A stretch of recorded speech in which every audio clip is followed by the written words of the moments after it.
Sup everyone, I'm your female otaku, and I'm going to review episode 15 of Assassination Classroom Season 2.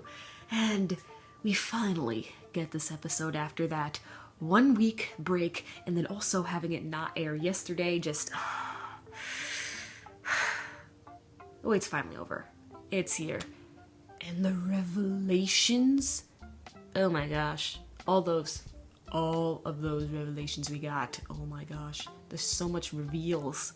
Just with... We have Koro-sensei's backstory. Not the full backstory, but still, we're finally getting into it.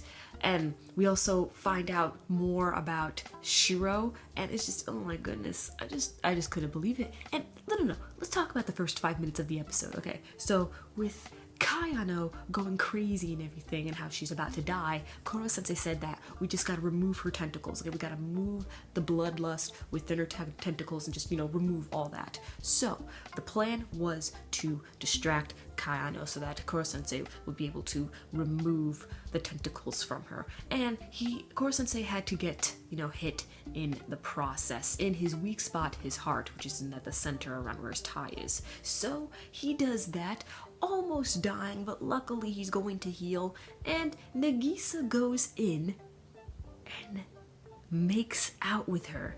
I was literally staring at my screen like, what am I watching? This is an Assassination Classroom. This does not happen in Assassination Classroom. Like,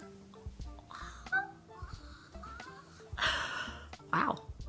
Okay. I'm just like so shocked. I'm baffled, really. The fact that Nagisa went in and totally made out with her. Like, whoa. Okay. Anyway, moving on from that. So they were able to save Kayano. But then Shiro walks in, and I hate this guy so much. He's just so irritating, because I'm just all like, okay man, if you want something done right, then maybe you should try and do it yourself. Oh no, wait, you can't, because you're weak, so stop complaining. Just, oh my gosh, I hate Shiro.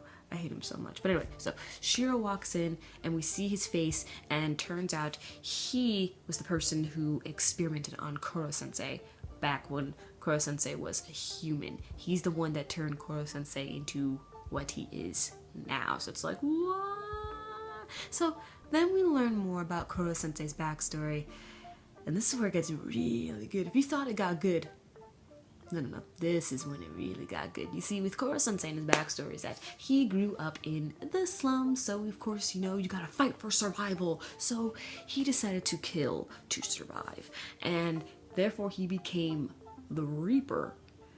And he had a pupil, which is the current Reaper, the one that we saw a couple episodes back. That Reaper was his pupil, and his pupil ended up turning on him and sending him in over to the facility or something to get experimented on. The pupil could become the true Reaper or whatever. So then Koro-sensei was experimented on, and that's when he met the teacher, Kayano's sister. And so they did have this cool little bond going on over here. But what's interesting is that the teacher, she had to be married. She had to get married to Shiro.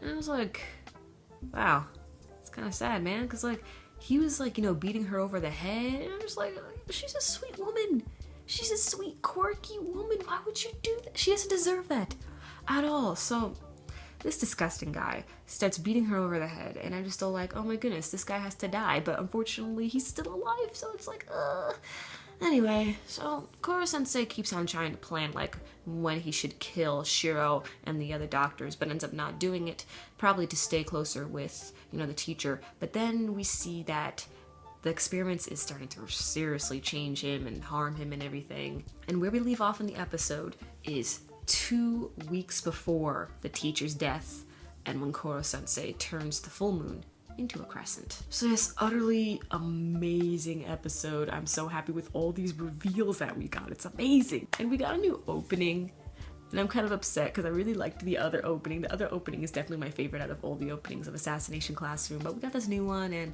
the visuals are cool, I'm not gonna lie, but the song, it's just one of their average songs. I thought the other one was much more catchier. Anyway, why don't I show you my calendar? And here's the calendar for the month of April. Alright then, so catch me later as I review Big Order Usho Totoro Season 2, Mayoiga, and live react to Space Patrol Luluko and JoJo's Bizarre Adventure Part 4, Diamond is Unbreakable. I'm your female otaku, sayonara.